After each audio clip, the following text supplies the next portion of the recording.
Le grand matin Sud Radio, 7h-9h, Jean-Jacques Bourdin. Il est 7h25, c'est le moment de retrouver Pierre Chasseret comme tous les jeudis. Bonjour Pierre. Bonjour Jean-Jacques. Pierre, je regardais cette enquête, 7 Français, c'est une étude Opinionway pour Aramis Auto, 7 Français sur 10 ne font plus entretenir leur voiture tous les ans.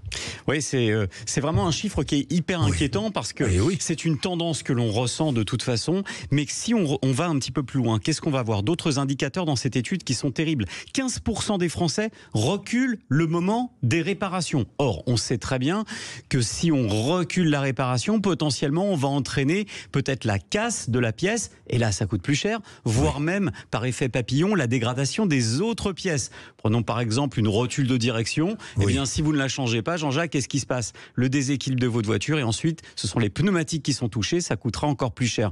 Un autre chiffre, 14% des automobilistes se lancent dans les réparations eux-mêmes. Nouvelle tendance quand même. 15%, 14% des Français, ça fait beaucoup d'automobilistes qui cherchent à grappiller quelques économies. Alors, c'est ce que vous faites. Allez-y, 0826 300 300, vous témoignez. Pour des raisons budgétaires? Oui, pour des raisons budgétaires, évidemment. Ça coûte cher? J'ai regardé un petit peu, ne serait-ce que les indicateurs sur les pièces automobiles. Plus 12% d'inflation en 2022. En 2023, on est à plus 3%. La tendance se poursuit sur 2024. Forcément, quand le prix des pièces augmente, eh bien, ça vient amputer le budget automobile. Donc, les automobilistes, eh bien, qu'est-ce qu'ils font? Eh bien, ils finissent par considérer la voiture comme un luxe. Et ça, c'est l'enseignement de cette étude Opinionway pour Aramis. 3/4 d'entre nous jugent aujourd'hui la voiture comme étant un luxe.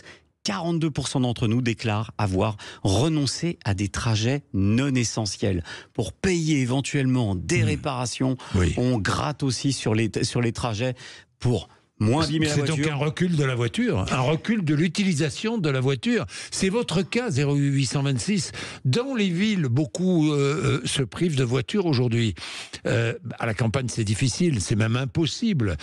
Mais on utilise autrement son véhicule. Autrement, c'est pas très bon pour les constructeurs automobiles, ça, pour l'avenir. Ce renoncement à l'entretien, forcément, donc des conséquences aussi en termes de sécurité. Attention. Oui, et là, d'autres indicateurs imparables. Tiens, je suis allé voir un indicateur Autovision, les contrôles techniques. 5 à 7% des automobilistes renoncent maintenant au contrôle technique. Pourquoi ? Pas pour le contrôle technique, parce qu'ils ont peur des réparations et des défaillances critiques qui, dorénavant, immobilisent votre voiture dans les centres de contrôle technique. Mauvaise idée d'ailleurs, parce que si vous n'avez pas fait votre contrôle depuis 4 ans, immobilisation du véhicule par les forces de l'ordre. Donc, pas bonne idée. Et je suis allé chercher au niveau des accidents. Il faut savoir qu'aujourd'hui, 21% des accidents sont considérés comme étant liés à un mauvais entretien du véhicule. 21% des accidents, mauvais entretien du véhicule? Une étude Réagir réalisée pour le compte de la sécurité routière. Un accident sur 5 résulte du mauvais entretien de nos voitures. Alors quand je regarde, je sais qu'il y a pas mal notamment de débats autour du contrôle technique en ce moment. Les motos, les véhicules sans permis. 30% chez les véhicules sans permis de taux de contre-visite. Ça ne va plus, on n'entretient plus et ça aura des conséquences sur notre sécurité. Oui, attention à vous. Attention à vous si vous ne faites pas entretenir votre véhicule. Merci beaucoup, Pierre Chasseret. C'est passionnant. 7h29, vous êtes sur Sud Radio.